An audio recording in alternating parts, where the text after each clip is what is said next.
അപ്പോൾ നമ്മൾ ഇന്ന് എത്തിയിരിക്കുന്നത് ഹണ്ടേഴ്സ് വേഴ്സസ് പ്രോപ്സ് എന്ന് പറയുന്ന ഗെയിമായിട്ടാണ്. ബേസിക്കലി പറയുവാണെങ്കിൽ ഇപ്പോൾ നമ്മൾ 3 പേരാണുള്ളത്. ഞാനുണ്ട്, അർജുനുണ്ട്, അതുപോലെ നമ്മുടെ എബിനുണ്ട്. ഹണ്ടേഴ്സ് ആയിട്ട് ഇപ്പോൾ എബിനും അതുപോലെ അർജുനുമാണ്. എബിൻ്റെ പേര് നികേഷ് സുരേഷ്, ഞാൻ എസ്കോബാറാണ്. പ്രോപ്പായിട്ട് ഞാനും ഹണ്ടേഴ്സ് ആയിട്ട് അവിടെ. ഇതാരത്?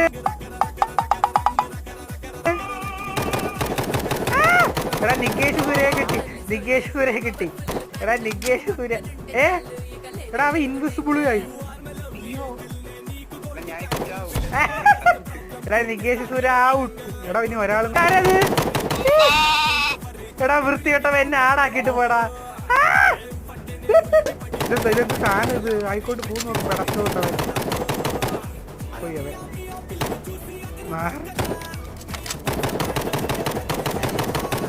തീർന്നടാ.